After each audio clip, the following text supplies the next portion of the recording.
Alright guys, welcome back to Formula 1 News. Lando Norris, after confirming a mega contract extension with McLaren over the next several seasons, has had to respond to claims that he's scared of joining Red Bull after many advances from their side and challenging Max Verstappen in the same car. Norris himself says that no, that's not the case. He believes his best chance of World Championship glory is to stay at McLaren, but some of the fan base are certainly not so convinced on this story. If I want to intrude to your thoughts in the comments below, hit the like button if you enjoy, subscribe if you're new as always, I greatly appreciate it. Doing videos as and when I can out in Boston at the moment, but this is a big one, right? I mean, the last video I talked about the other day, Leclerc had just confirmed a contract extension, but that is, I think, a slightly different story to Lando Norris here at McLaren, so lots to get into. But Vincenzo, first of all, points out yesterday, this is kind of concerning again. I say every week for the last, year and a bit, we've talked about some sort of street track arriving onto the circuit. Even a couple of days ago, there was big talk about Osaka, maybe getting rid of Suzuka, legendary circuit, to go into a street track in Osaka. Like, I really hope that's not the case. But yesterday, Formula 1 licensing has applied for trademarks for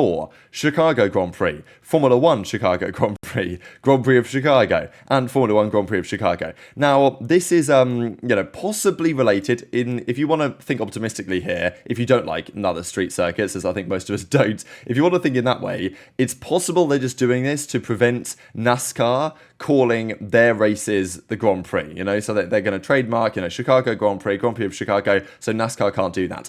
But they have done this over the last several years with Miami, with Vegas. I think they also did it for New York. Now, New York never happened, but New York was, and maybe still is, being considered. So Formula 1 has the rights to all of these trademarks, and Miami and Vegas have become a thing over the last few years. So of the trademarks they've applied for in the US for potential Grand Prix names, 2/3 of them have become a reality over the last couple of seasons, and New York potentially might not be the case, but Chicago could be in. So what do we think about this? I mean, this is, again, do they not care? Do they not know what the fan base thinks? Do they not even think about what the community thinks? Is it literally not even a concern? Because I think the general feeling here within the sport is that, the sport is moving in a significantly wrong direction with all of these street tracks coming into play, getting rid of Barcelona in favour of a street circuit effectively in Madrid. They're going to say it was a hybrid circuit, and they're probably going to say that for every street track going forwards. They're going to say it's hybrid because then it doesn't sound like street track, which the fans don't like. But they might be adding more. I mean, I just wonder, what is getting replaced for Chicago? Are we really doing a Grand Prix around the centre of Chicago? And I mention this every time. The cars are not at their best on these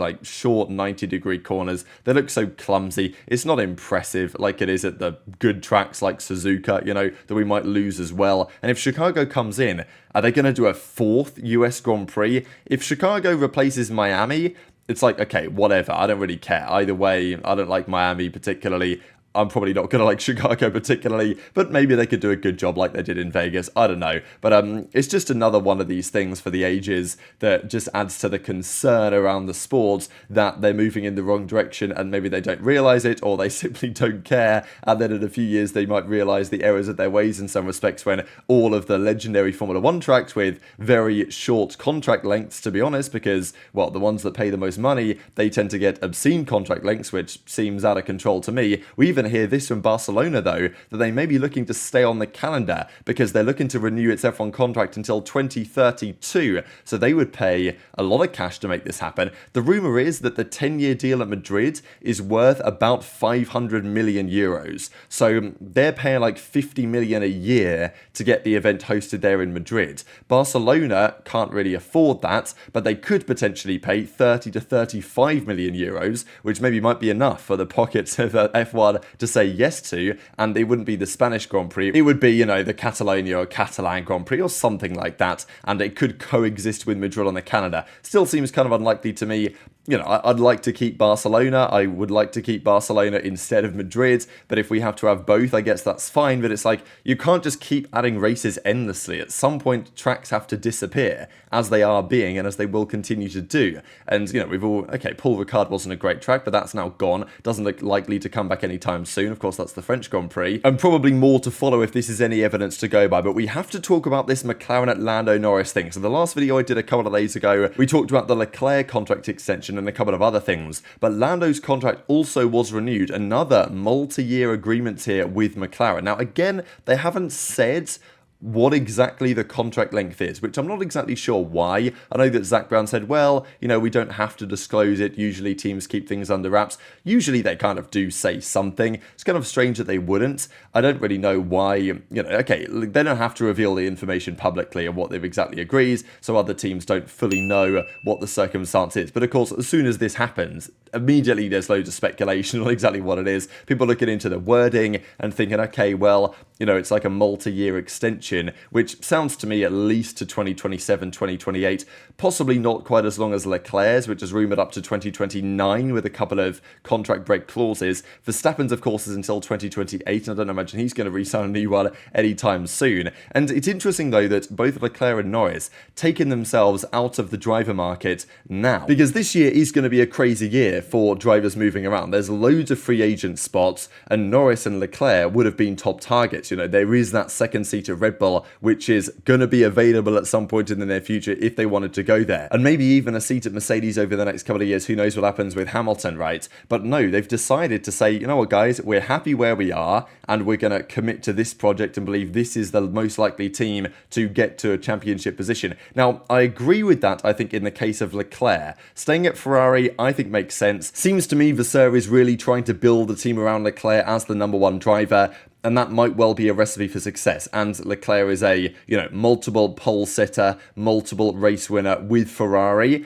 And maybe there's only a couple of steps left to get to the point where they can be championship challengers yet again. For Norris at McLaren, I think it is a bit of a different story. There's definitely a couple of different sides to this argument, because the Norris-Piastri duo will remain until at least 2026 based on Piastri's contract, plus now the extension for Lando Norris on a longer-term deal. Now, just to say, just because a contract exists doesn't necessarily mean that it's a done deal, that he's going to be there forever. If Red Bull really wanted to come along in a couple of years and say, all right, Norris, we want you, and Norris wanted to go, it doesn't mean that it's absolutely no way that he can leave. And often, given the fact that McLaren and Ferrari were really trying to get these deals done, I'm sure there will be some nice contract clauses in there where these guys can walk away if certain circumstances potentially arise. But Norris says, nowhere I'd rather be. And I totally understand Lando's optimism around the team. They went from being nowhere at the start of last season to being legitimate contenders and being the closest on pace to Red Bull at the end of the season. But other teams are going to make strides as well.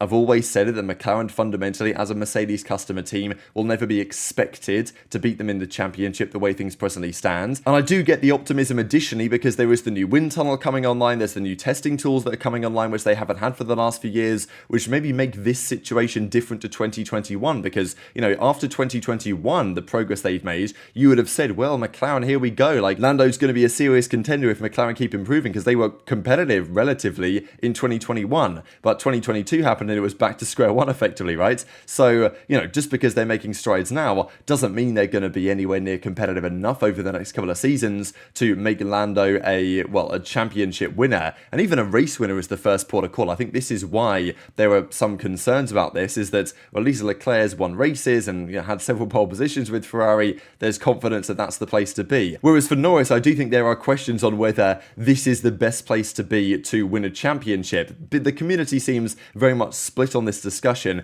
because Norris is right in some respects. In order to win a championship against Max and Red Bull, your best chance really is probably to be the number one man at another team that can create a competitive car that's suited to you. And that's what Norris goes on to describe. We'll look at here in a second. But at the same time, if McLaren can't create a car competitive enough, then your chances are still effectively zero. Whereas if you join Max in a Red Bull, your chances are at least, 20% or something, whatever you want to say, going into that team potentially. And Norris addressed the fact that Red Bull have been linked to him. Red Bull are talking to him. I mean, Marco said it, Horner said it, that they've been interested in Lando. There were even rumours that, wasn't Nico Rosberg promoted last season at some point, that Norris was on the move somewhere and that was potentially going to be Red Bull because, they have a seat up for grabs with Sergio Perez that might be Daniel Ricciardo soon, but it could have been Lando Norris's had he really wanted that to be the case. So this is what he goes on to say about, if you want to go into that team, it's not the best thing to do, because understandably he was asked the question, are you scared of Max? Are you fearful of Max? Are you concerned about going to Red Bull and challenging Max in the same car? And look, if you think you're as good as Max, then why not go and try and do it? But the question is, from Lando's side, as he says, I don't think it's a question of if you're scared or not scared. I don't even think I'd ever be scared of going against anyone. But if you enter a team, are you in position to challenge somebody straight away, and are you comfortable to do that? I think that's a no for any driver. It takes time to adapt, it takes time to get into place, and if you want to go against the best driver in the world, it's not the best thing to do. It's not a smart thing to do. So I think, a reasonable response here from Lando Norris on this subject. I think it's true what he says in some regards, that if he wants to win a world championship, it's probably best to bet on McLaren creating a competitive car and have like his team versus Max's team. If you join Max's team, a team that's been set up for him over the last several years, you're really having a hard time beating it. But at least you are getting a competitive car, and if you back yourself to go in there and win, then I think possibly that's a smart thing to do. So the community, as I say, has been somewhat split, right? As Stephanie says, what kind of mindset is this? Like, Hamilton went in against Alonso as a rookie, fought the reigning world champion at McLaren, Charles Leclerc, of course, against Vettel in 2021,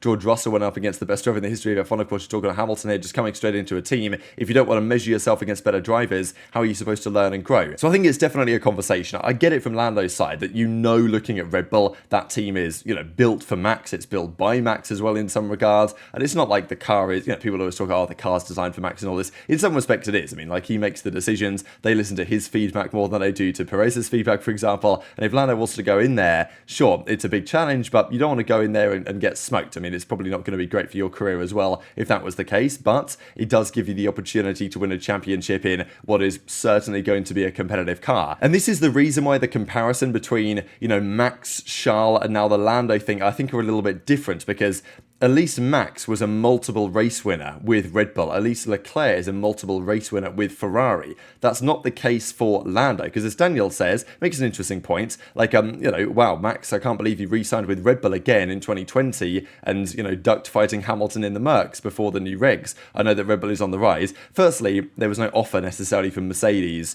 to Max for him to join. Like, that was never going to be on the cards anyway, whereas for Lando to Red Bull, that is an option he could have probably gone for. There's definitely been interest there that's been mentioned before, but also in Max's case, Red Bull were always competitors. They were always very good aerodynamically, even if they didn't always have the engine. Max was consistently winning races, and it was understandable from Max's point of view that it was only a matter of time until his team was developing to such a degree that they could actually challenge the Mercedes, which they eventually did. There was good evidence to suggest they would do that, and therefore he stayed with the team. Whereas in Lando's case, okay, he sees good evidence they're going to do that, but, maybe people are less convinced. So there's a debate there as to whether Norris is kind of like scared of challenging Max in the same car. I think he's probably made a smart decision here, but I'm just not convinced that McLaren are really going to be a team that can challenge for championships over the next couple of years. I think we've seen a few false dawns before with McLaren, and I don't expect this to be exactly the same. I do think they can continue to make further strides beyond what we have seen for, the last season even, and they seem very confident about their car. But it's one thing having a good car, it's another thing being able to be in position to win a championship. But Norris has been convinced that this season is going to be the year he gets his first race win, and I guess therefore he's convinced on what he sees, and also the technical recruitment of McLaren, that he's going to be in position to do, one better and win the championship over the next couple of years. Just one final thing to mention for you guys, thought was kind of interesting. Arthur Leclerc, of course, who was in Formula 2 last year, he's now become a development driver for Ferrari, and Oliver Behrman, who is a Formula 2 driver for the upcoming season with Prema, and of course Ferrari Academy member, is now going to be an official reserve driver for Scuderia Ferrari as well. So a couple of interesting updates there, but very much interested your thoughts on all this stuff in the comment section below. Hit the like button if you enjoyed, subscribe if you're new, take care, and I'll see you next time.